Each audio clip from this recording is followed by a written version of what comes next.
ज्येष्ठ नेते शरद पवार उद्या मुख्यमंत्री फडणवीसांना भेटण्याची शक्यता। आव्हाडांचे कार्यकर्ते नितीन देशमुख मारहाण प्रकरण, कोकाटे प्रकरणासह विविध विषयांवर चर्चेची शक्यता।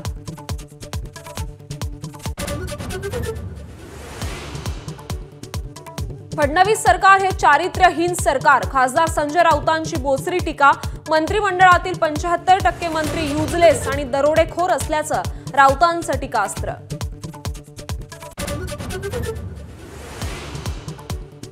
कल्याण डोंबिवलीतील घनकचरा व्यवस्थापनाचं 850 कोटींचं टेंडर नियमबाह्य पद्धतीनं अमित साळुंकेला।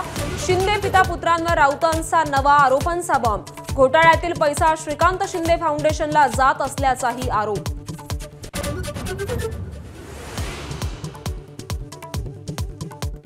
महायुतीत मंत्री आणि राज्यमंत्र्यांमध्ये लेटर वॉर। सामाजिक न्याय विभागाच्या बैठका परस्पर घेतल्यानं वाद, तर शिरसाटांची गच्छंती होण्याचेच हे संकेत। राऊतांचा हल्लाबोल, कुठलाही वाद नाही, शिरसाटांची सारवासारव।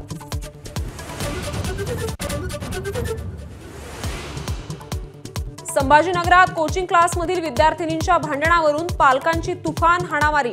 विद्यार्थिनीच्या आईला पायावर नाक घासत मागायला लावली माफी। आरोपी संदीप लंके आणि त्याच्या पत्नीवर गुन्हा दाखल।